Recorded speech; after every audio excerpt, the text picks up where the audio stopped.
এই দুটি চোখ যদি আল্লাহ পাক আমাকে না দিতেন, বলেন আসমানটা যে কত সুন্দর, চন্দ্র সূর্য কত সুন্দর, গাছপালা কত সুন্দর, মানুষ পশু পাখি যে কত সুন্দর আমি কি দেখতাম? এই দুটি চোখ যদি আল্লাহ পাক আমাকে না দিতেন, আমার মা বাবার চেহারা যে কত সুন্দর, কত মায়া, কত মহব্বত, কত ভালোবাসা মা বাবার চেহারায় বাসা, এটা আমি কখনো বুঝতাম না। এই দুটি চোখ যদি আল্লাহ আমাকে না দিতেন, আমার ছেলে মেয়ের চেহারার মধ্যে কত মায়া, কত মহব্বত, কত ভালোবাসা, কত আদর, এগুলো আমি কখনো বুঝতাম না। এখনো যদি আল্লাহ পাক আমার এই চোখের দৃষ্টি ক্ষমতা নিয়ে যান, আমি কি আর তাদেরকে দেখবো? কি বলেন? এই চোখে দেখার দ্বারা কি এক শান্তি, কি এক মজা, কি এক ভালোবাসা, এটা কি আর হবে? একটা চোখ যদি আল্লাহ পাক আমার নষ্ট করে দেন, আমার পৃথিবীটা কয়েকশো বার বিক্রি করলো, কি হবে না? একটা চোখের মূল্য হবে না, একটা চোখ আর কোনোদিন কেউ দিতে পারবে না। এই জন্য ভাই, আল্লাহ আমাকে হাত পা চোখ নাক মুখ এগুলো দিয়েছেন, এগুলো শুকরিয়া আদায় করা মুহূর্তে মুহূর্তে।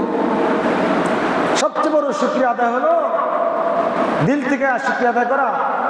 আর আল্লাহ পাকের যখন যে বিধান আসতেছে ওই মুহূর্তে আমার দেহটাকে কাজে লাগানো।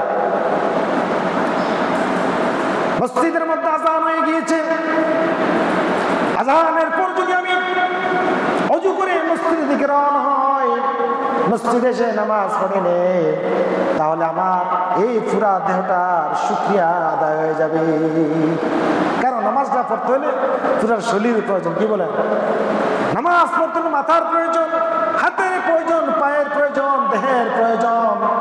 যখন আমি রুকু সিজদা করব, নামাজ পড়বো, পুরাটা দেহ আল্লাহর সান্নিধ্যে, আল্লাহর সামনে দাঁড় করিয়ে দিব, তখন আমার এই পুরা দেহের শুকরিয়া আদায় হবে। আর যদি আমি আযান হয়ে গেল কিন্তু মসজিদে আসলাম, নামাজ পড়লাম না, আমার কি শুকরিয়া আদায় হয়েছে?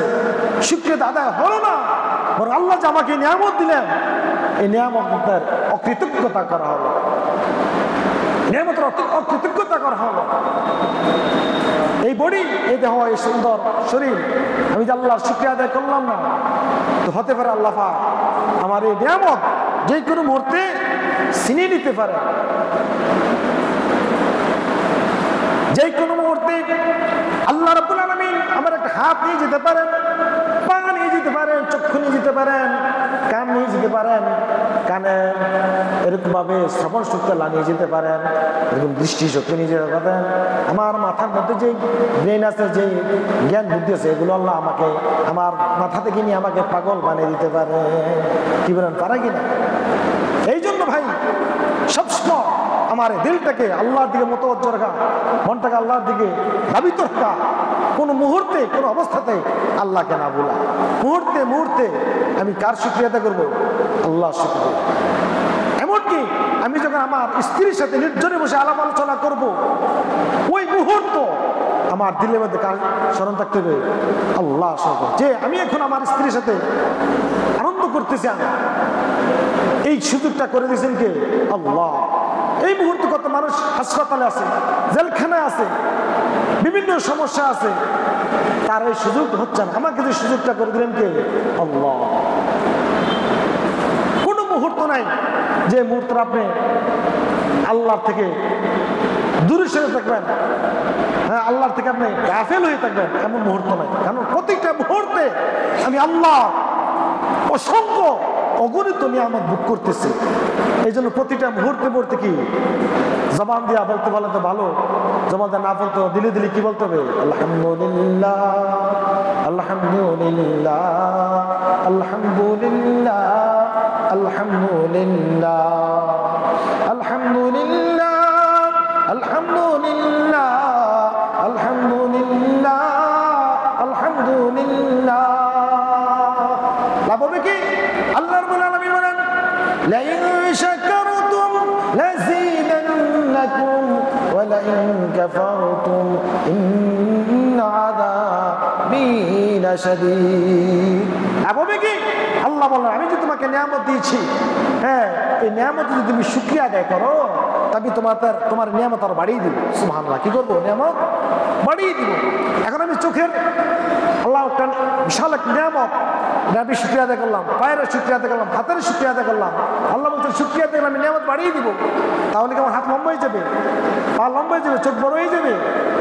তখন তার কবি কি, তখন তার অর্থ হবে আল্লাহ আমাকে নিয়ামত বাড়িয়ে দিবেন, তার মানে এই নিয়ামত আমাকে মরণ পর্যন্ত এটাকে ব্যবহার করার কি দিবেন, সুযোগ দান করবেন। অন্যথায় আল্লাহ যে কোনো মুহূর্তে আমার এই নিয়ামত ছিনিয়ে নিতে পারেন। চোখের দৃষ্টি শক্তি নিয়ে যেতে পারেন, হাত নিয়ে যেতে পারেন, পা নিয়ে যেতে পারেন, যে কোনো শরীরের ভিতরে যে কোনো অঙ্গ প্রত্যঙ্গ নষ্ট করে আল্লাহ কি করতে পারেন, এরা ছিনিয়ে নিয়ে যেতে পারেন। এই জন্য আল্লাহ বলছেন লাইন শাকারতুম লাযিদান্নাকুম, যদি তোমরা আমার শুকরিয়া আদায় করো আমি তোমার নিয়ামত বাড়িয়ে দিব।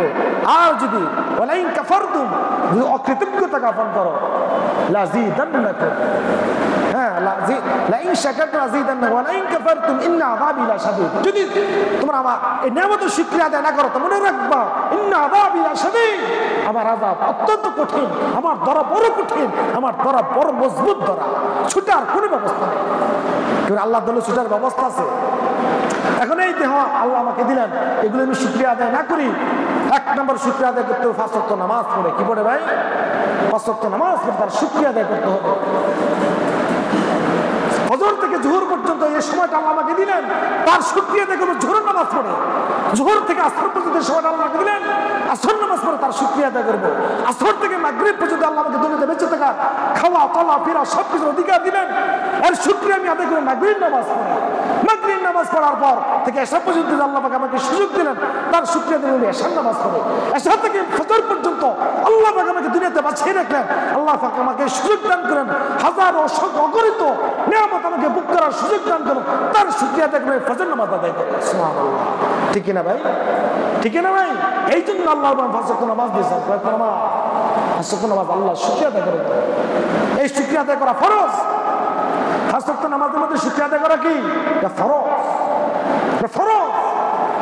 আর ফাঁকে ফাঁকে আদায় করা নফল। আর এই সময় আল্লাহ তাকে সারা দিয়ে আপনার এই শুকরিয়া আদায় করাটা কি আপনার ফরজ, আল্লাহ ফরজ করে দিয়েছে।